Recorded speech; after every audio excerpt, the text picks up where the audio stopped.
qu'est-ce que ça change cette annexion des 4 territoires ukrainiens qui vient juste d'avoir lieu? Pourquoi Poutine fait ça? Est-ce que c'est en fait le début d'une guerre qui va augmenter en intensité? Ou est-ce que finalement il marque son territoire, il dit voilà, c'est là que je m'arrête, maintenant on négocie, mais j'ai pris ce que je voulais prendre et on arrête. C'est-à-dire, est-ce qu'on va vers la troisième guerre mondiale, ce qui est moi la chose qui me fait le plus peur, ou est-ce qu'on va en fait sur une négociation où il a posé sa frontière et dit maintenant c'est terminé, j'ai ça, c'est à moi, vous n'y touchez plus. Alors, je pense que c'est effectivement ce que Poutine a à l'esprit. C'est que je pense que Poutine, pour les raisons qu'on a évoquées tout à l'heure, ça n'était pas la partie de campagne qu'il envisageait, c'était un peu difficile. Cela étant, il est parvenu à ses objectifs de guerre initiaux, c'est-à-dire sauver le Donbass et le rattacher à la Russie. Il n'est pas parvenu à tout, puisque je pense qu'il avait caressé le projet d'agglomérer également la région d'Odessa, Odessa qui est une ville qui a été créée dans les années 1780, je crois, toujours par Potemkin et Catherine II. C'est une ville qui porte le nom de Ulysse, hein, Odessa en russe, et qui a été peuplée par les Russes. Et ça lui aurait permis, s'il avait mis la main sur la région d'Odessa, d'aller jusqu'à la Transnistrie, qui est une petite république reconnue par personne, qui est à la lisière avec la Moldavie et qui est peuplée par un régime de type soviétoïde extrêmement pro-russe. Donc, et au passage, il aurait ainsi transformé l'Ukraine en un pays enclavé. Il aurait rattaché tout le sud ukrainien en fait à la Russie et donc tout le nord de la mer Noire où il appartenu à la Russie. J'ai l'impression que là, il a un petit peu, peut-être qu'il se dit, ça sera pour mes successeurs, je ne sais pas, que là, il voudrait maintenant, c'est d'ailleurs ce qu'il a dit, maintenant il est prêt à des négociations. Je pense, je pense que l'Occident, si l'Occident voulait calmer le jeu, l'Occident irait dans son sens. Voilà. Parce que, bien sûr, je connais les gens qui disent ce sont des référendums illégaux. C'est pas vrai. Le b.a.-ba du droit international, c'est le droit des peuples à disposer d'eux-mêmes. Donc le fait de faire un référendum pour demander si un peuple souhaite être indépendant ou être rattaché à tel ou tel pays n'est pas en soi quelque chose de contraire au droit international. C'est n'importe quoi de dire ça. Donc je vois le pape qui reprend ce narratif américain, c'est faux. Ce qui est contestable, c'est autre chose. On peut contester les modalités, le temps, le moment où ça se passe, voilà, et qui en prend l'initiative. Ça, c'est contestable. Mais le fait de demander par référendum à une population, c'est tout à fait conforme au droit international. J'ajoute au passage que s'il y a bien des pays qui n'ont pas de leçon de morale à donner en la matière, ce sont les pays occidentaux. Je rappelle par exemple que les États-Unis d'Amérique en 2011 ont imposé la partition du Sud-Soudan qui était ravagé par une guerre civile en faisant organiser un référendum dans le Sud-Soudan pour ou contre l'indépendance. Il n'y avait quasiment pas de bureau de vote, c'était un peu n'importe quoi. Ils ont envoyé des observateurs internationaux qui ont dit que tout ça c'était très bien, de la même façon que la Russie a fait venir des observateurs internationaux qui ont dit que c'était très bien. Ce qui se cachait derrière, c'était au Sud-Soudan, ça sent le pétrole, donc il y avait ça. Donc les Américains sont les champions du deux poids, deux mesures. La France aussi d'ailleurs. Je rappelle quand même qu'en 1975 et 76, on a eu des référendums aux Comores, pour l'indépendance des Comores. Normalement, il avait bien été convenu avec, avec l'ONU, avec l'Organisation de l'Unité africaine, avec les mouvements vivant aux Comores, que les 4 îles seraient considérées in solidum, donc toutes les 4 ensemble, hein, la Grande Comore, Anjouan, Mohéli et Mayotte. Et puis, comme vous le savez, le référendum a donné un oui à l'indépendance absolument massif dans les 3 premières îles, donc la Grande Comore, Mohéli et Anjouan. En revanche, a donné un oui, un non prépondérant à Mayotte. Bon. Alors, il faudrait entrer, mais ça nous emmènerait trop loin dans l'histoire de l'archipel des Comores, puisqu'en fait, l'île de Mayotte a toujours eu une destinée différente et d'ailleurs a été intégrée à l'ensemble français, je crois, dès l'époque de Louis-Philippe, alors que les 3 autres îles, c'était sous la Troisième République. Bref, qu'est-ce qui s'est passé? Il s'est passé qu'en 76, la France a décidé de considérer les îles séparément et a donné son indépendance aux 3 premières îles et a conservé Mayotte à la demande des habitants. Alors depuis lors, on est traîné à l'ONU devant la comité de décolonisation. La France est critiquée pour cela. On est dans une situation très très difficile d'ailleurs au passage parce que on a en France le problème, c'est le droit des peuples à disposer d'eux-mêmes justement. Et donc, il se trouve que si vous allez à Mayotte, vous verrez que les Mahorais veulent rester français. Ils veulent surtout bénéficier d'ailleurs des prestations sociales tous azimuts. Et le niveau de vie à Mayotte étant très supérieur aux autres îles du Comores, ça fait donc un flux permanent d'immigrés clandestins qui pose un problème vraiment explosif. Mais c'est une autre question. Je dis tout simplement ça parce que on voit bien que les puissances occidentales sont d'une hypocrisie, celle la même que dénonçaient les Byzantins de 1204, c'est pour ça que j'ai fait tout à l'heure cette référence. Les Occidentaux sont d'une hypocrisie phénoménale. Bien sûr qu'il aurait mieux valu que le référendum dans ces pays, dans le Donbass, eut lieu dans un État qui ne serait pas en guerre. Bien sûr qu'il aurait mieux valu que ce soit les autorités de Kiev qui le fissent en 2014, par exemple, en constatant qu'il y avait ce qu'ont fait les Britanniques avec l'Écosse, en constatant qu'il y avait quand même un sacré problème avec les pays, avec les régions du Sud-Est peuplées de russophones et de russophiles, et c'est sans doute les autorités de Kiev qui auraient dû le faire. Mais justement, elles ne l'ont pas fait. Non seulement elles ne l'ont pas fait, mais elles ont bombardé. C'est un petit peu comme si, lors du référendum écossais, qui a été tenu sous David Cameron, l'armée britannique était allée bombarder Glasgow et Édimbourg constamment. Oui. Voilà. Et qu'au bout du compte, finalement, il y a eu, je ne sais pas, une autorité supérieure, les Américains, je ne sais pas quoi, qui interviennent pour empêcher les Britanniques de faire le carnage et qui organisent un référendum. Voilà, c'est-à-dire que tout ça, c'est une question de point de vue. Ce que je sais, en tout cas, moi, et je m'arrêterai là, c'est que je suis allé, non pas dans le Donbass, mais je suis allé en Crimée en 2015. J'étais déjà allé en Russie du temps de l'URSS d'ailleurs. D'abord, maintenant, on se promène vraiment tout à fait librement, enfin, on peut discuter avec tout le monde.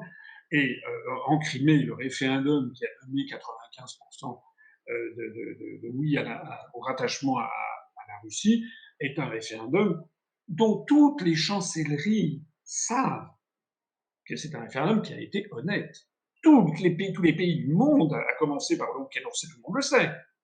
Tout le monde sait que les habitants de la Crimée ne veulent pas être ukrainiens, ils veulent être russes. Et que si la Crimée était ukrainienne, c'est pas un coup de tête en 1954 de Khrouchtchev qui avait, comme ça lui avait traversé l'esprit, qui avait transféré la République de la Crimée à la République socialiste d'Ukraine, ce qui à l'époque ne portait pas trop à conséquence, puisque c'était dans le cadre de l'URSS. Ça c'était pas assez crème, comme disent les jeunes maintenant. Les gens s'étaient dit, bon, tout ça, à partir de 91, où les pays ont explosé, ça pose un énorme problème. Donc, les spécialistes savent qu'en Ukraine, si demain il y avait un nouveau référendum avec toutes les garanties, etc., les habitants voteraient pour la Russie. Et c'est la même chose dans le Donbass. Voilà. Donc, on est dans, certes, les modalités de ces référendums sont contestables dans l'état de guerre avec la présence de soldats russes, etc. C'est d'ailleurs ce que utilisent comme argument les autorités de Kiev pour dénigrer les référendums. Mais ces référendums, pourquoi ne l'ont-ils pas fait eux-mêmes, du temps où il n'y avait pas de soldats russes pendant 8 ans? Pourquoi est-ce qu'ils ne les ont pas fait pendant qu'ils bombardaient les populations? C'est là la véritable question. Alors, pour terminer, je pense qu'effectivement, Poutine, maintenant, qui a réalisé son affaire, verrait bien une espèce d'armistice pour le moins, et si possible de traité de paix. Et c'est là qu'intervient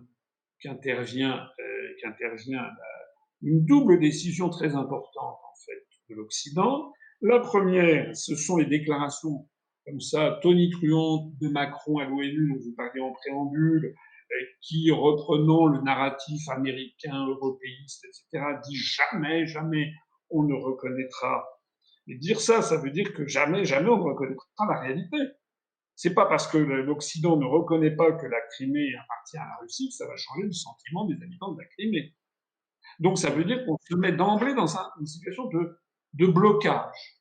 Et non seulement ça, mais l'Occident continue à dire on va continuer à armer et continue à entretenir le mythe que l'Ukraine va récupérer le Donbass et la Crimée. Donc il y a cette volonté de conflit.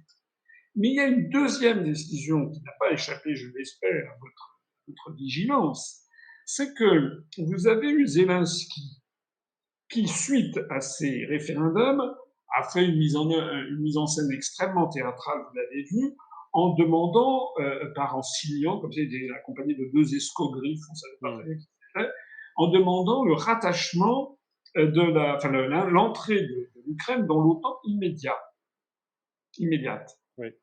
le rattachement immédiat.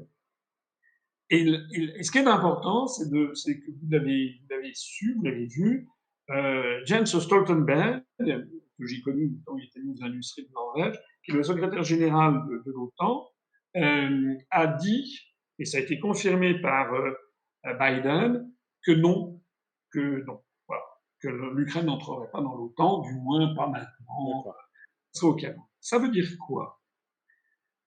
Ça n'a pas été commenté suffisamment. Ça veut dire que l'Occident a baissé les yeux devant Poutine sur ce coup-là. C'est-à-dire que Poutine n'est pas du tout.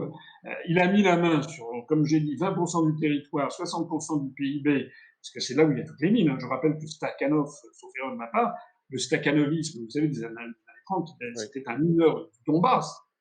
C'était un russe. Hein. C'est pour ça que ça D'accord. appartient vraiment à la mythologie russe. Le stakhanovisme, c'est dans le Donbass. Donc, Poutine a mis la main sur ces pays de tradition, d'origine, de peuplement russe. Et puis, l'Occident, à Calais, ils ont reconnu que l'Ukraine n'entrerait pas dans l'OTAN. Parce que si l'Ukraine entre dans l'OTAN, là, c'est la troisième guerre. Voilà, Oui. Ah donc, on oui, en oui. est. Ça veut dire que, qu'est-ce que cherche l'Occident, en fait? Qu'est-ce que cherchent les États-Unis?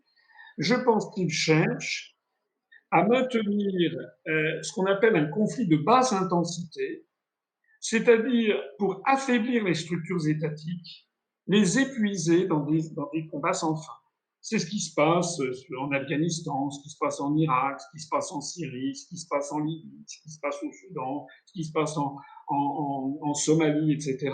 Les Américains sont les champions du monde pour semer la zizanie, c'est comme le livre d'Astérix, le bon Astérix, la zizanie, pour semer la zizanie et épuiser en fait les forces politiques, morales, financières, économiques, etc., des pays qui veulent abattre dans une espèce de conflit latent, permanent, qui les épuise, au lieu qu'il y ait un bon traité de paix. Donc moi, c'est plutôt ça que je vois se profiler, et que les Américains titilleront l'ours russe jusqu'au moment où où ils savent qu'ils vont trop loin. Et là, ils se sont dit, on peut pas faire entrer l'Ukraine dans l'OTAN, là, ça serait aller trop loin.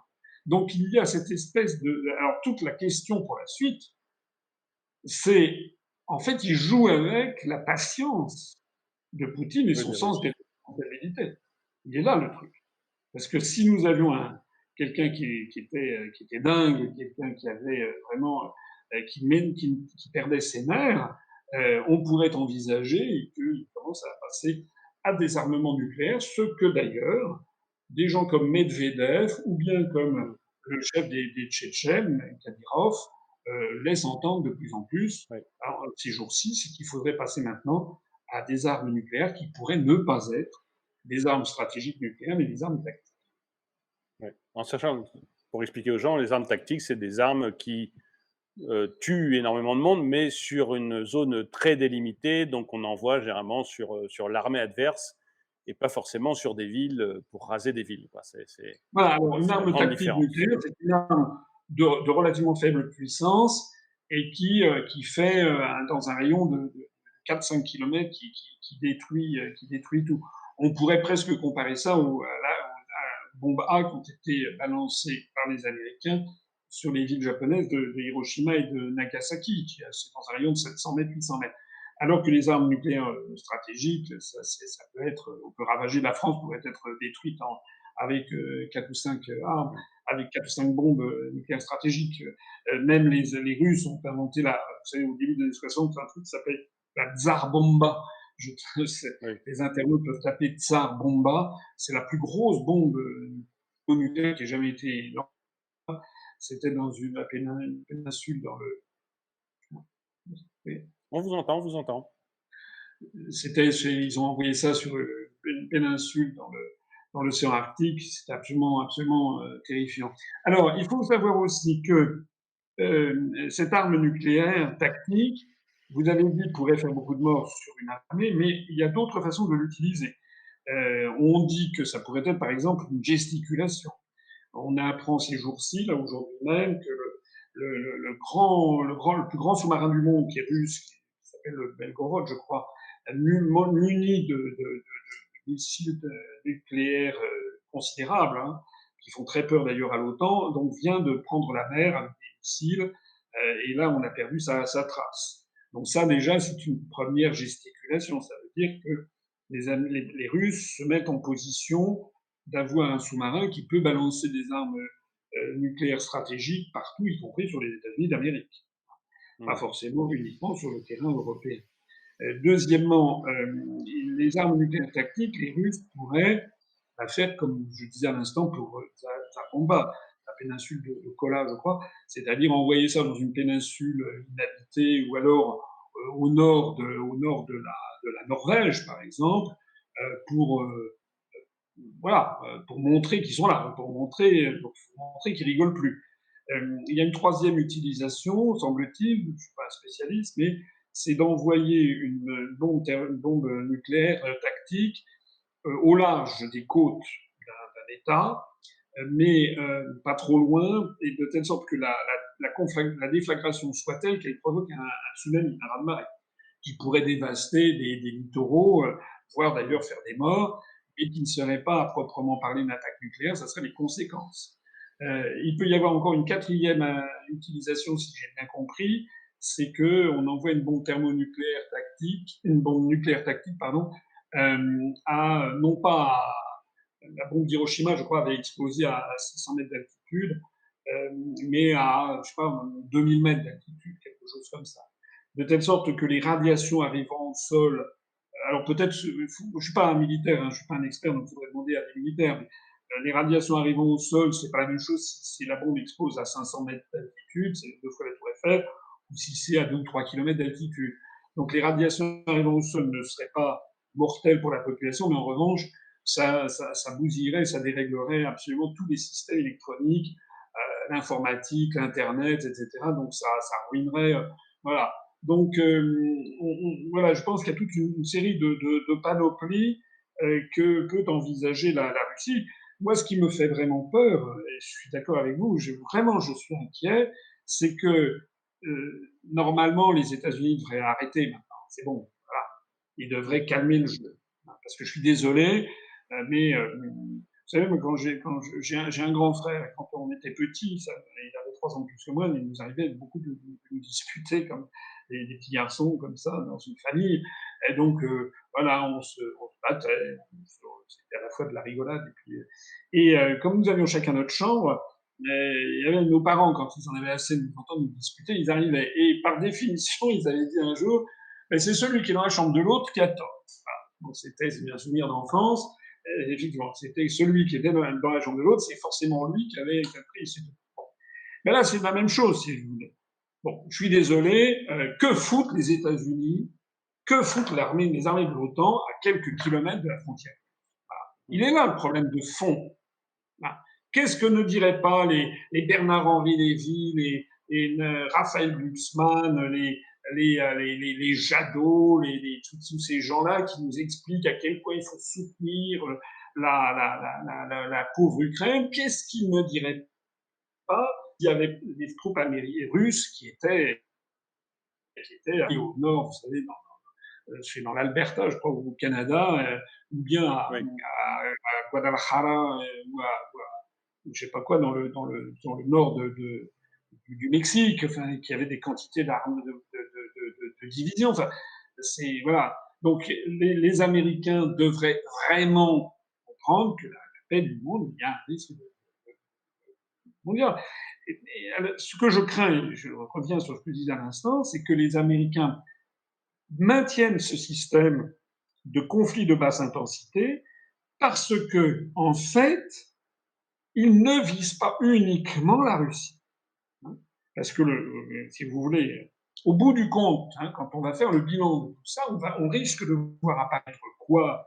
dans 1 an ou dans 2 ans, que la Russie aura mis la main sur le Donbass, aura agrandi son territoire, se sera enrichi grâce notamment au prix des hydrocarbures, hein, aura noué des relations plus fortes avec la Chine, avec l'Inde, avec l'Iran, aura mis dans son escarcelle les pays d'Afrique, du moins une partie des pays d'Afrique. Vous savez que lorsque Zelensky a fait a voulu faire un duplex avec les dirigeants de l'Organisation de l'Unité africaine, il n'y a eu que 3 dirigeants qui ont accepté de le regarder.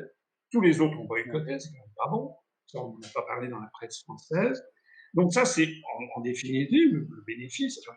Le bilan est très positif pour la Russie.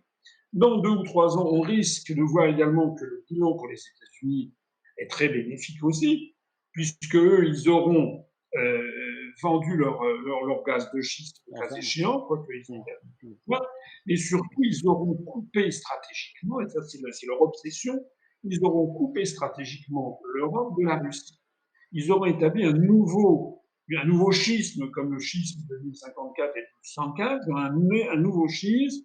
Ils auront, et on le voit avec ces explosions en mer Baltique de Nord Stream 1 et Nord Stream 2, donc quand même presque tout indique que ce sont les Américains qui sont derrière, et que ça n'avait absolument pas intérêt à détruire c'est leur propriété. Ils avaient qu'à fermer les robinets pour ne plus donner de gaz. C'est leur propriété. Ça a coûté 15 milliards de dollars. Et en plus, il y a des gens qui disent, mais non, de toute façon, c'était terminé, ils ne pouvaient plus le faire fonctionner. En politique, il ne faut jamais dire jamais. Lorsque la guerre se sera terminée, il y aura toujours des fondamentaux géographiques et géophysiques qui font que l'Europe occidentale a intérêt à consommer les matières premières, les carburants venus de Russie. Donc, normalement, la Russie a tout son intérêt de garder Nord Stream 1, Nord Stream 2 en fonctionnement pour pouvoir, le cas échéant, fermer et le cas échéant, faire pression ensuite sur notamment l'Allemagne. Donc, tout donne à penser que ce sont les Américains qui sont derrière ces explosions, mais ça veut dire que les Américains, on est dans le cadre de l'OTAN. Hein. Il y a l'article 5 qui prévoit que les pays de l'OTAN, s'il y en a un qui est attaqué, tous les autres viennent à son secours. Mais dans cet article 5 que j'ai relu hier, il n'est pas précisé d'où vient le pays en question qui attaque. Et là, on a peut-être affaire à un pays, les États-Unis d'Amérique, qui aurait eu, semble-t-il, d'après certaines rumeurs, le soutien des Britanniques et des Polonais, et qui aurait en fait attaqué non seulement la Russie, mais la relation russo-germanique. Hein, et donc, en fait, c'est une attaque contre l'Allemagne, en fait. Donc, est-ce que l'article 5 va se mettre en œuvre?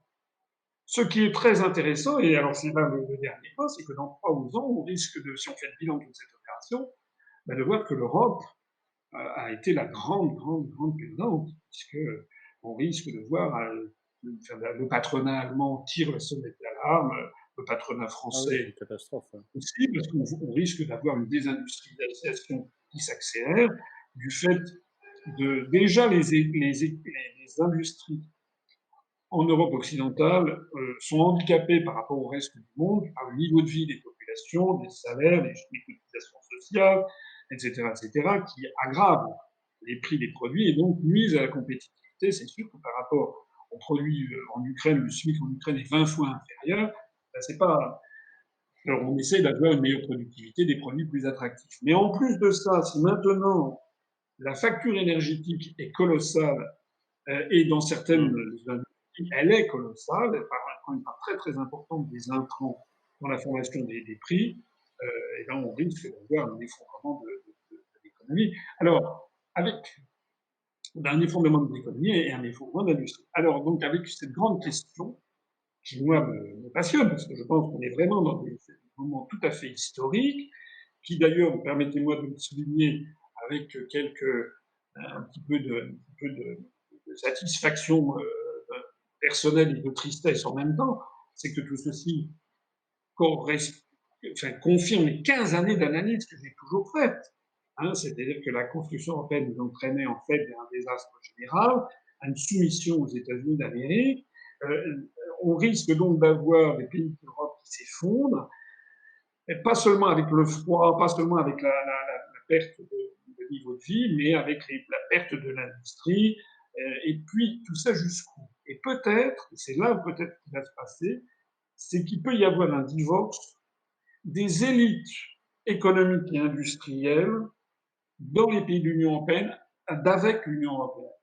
Parce que l'Union européenne, elle fonctionne parce qu'elle sert les intérêts des oligarques français, des grands milliardaires. À Mmh. partir du moment où le traité de Maastricht a imposé la libre circulation des mouvements de capitaux, il a imposé donc la libre circulation des mouvements de capitaux, donc les délocalisations industrielles. Donc il a permis en fait aux milliardaires français ou allemands de jouer leur intérêt personnel par rapport à l'intérêt du peuple dont ils sont issus. C'est-à-dire qu'ils sont allés fabriquer, je ne vous vois plus, Si, si, c'est bon, c'est bon, c'est bon. Allez-y. donc, donc ils sont allés fabriquer des produits à l'autre bout du monde pour maximiser leurs profits, les réimporter en France. Donc, tout ça, une des raisons fondamentales pour lesquelles je suis blacklisté des médias français, c'est parce que les oligarques qui tiennent les médias veulent conserver la maximisation des profits que procure l'appartenance à l'Union européenne. Mais voilà maintenant que l'Union européenne est en train de détruire notre industrie et d'appauvrir Mmh. l'ensemble des Français. Donc peut-être va-t-il y avoir un divorce qui va apparaître entre les dirigeants et le dogme européen. Vous savez, c'est quelque chose dans lequel j'ai toujours beaucoup cru, c'est que c'est un peu comme la fin de la construction du socialisme. Les soviétiques ne se sont pas révoltés contre la construction du socialisme, contre l'URSS. Il y a des gens qui vaticinaient, qui espéraient que non. Donc, ce qui s'est passé, c'est que les États s'en détachaient elles-mêmes parce que ça devenait un désastre. C'est le point tournant de l'explosion de Tchernobyl, qui, soit dit en passant, est en Ukraine. Euh, eh bien, ce qui est en train de se passer est en train de faire réaliser à beaucoup de dirigeants, je voyais des interviews par exemple de M. Loïc Le Floch-Prigent, qui avec d'autres se scandalisent du système européen de l'énergie, qui est incroyable. On produit, Mmh. on produit 42 euros le mégawattheure d'électricité en France et on est obligé de le vendre 1000 euros. Voilà. Il y a des intermédiaires qui se suivent d'une façon absolument considérable. Donc, de gens mainstream, comme on dirait, des gens qui ont pu, des dirigeants qui ont pu voter pour Maastricht, qui ont pu soutenir d'un seul coup, qui ont pu soutenir ce qui s'est passé depuis lors, d'un seul coup, sont en train peut-être de se rendre compte qu'au bout du compte, cette construction idéologique est en train de nous emmener à la ruine collective. Et c'est à partir du moment où des élites du pays, à leur tour, pointeront le pouce vers le bas que peut-être tout ceci va s'effondrer. En tout S'arrêtera. cas, c'est ce que j'espère. Eh bien, monsieur Asselineau, ben, merci pour cette interview. Et puis, ben, on va suivre ce qui va nous arriver avec la Russie là, dans les semaines qui viennent. J'espère aussi que ça s'arrêtera. Mais j'ai, comme vous, un doute sur l'envie de l'Europe et des États-Unis d'arrêter le conflit.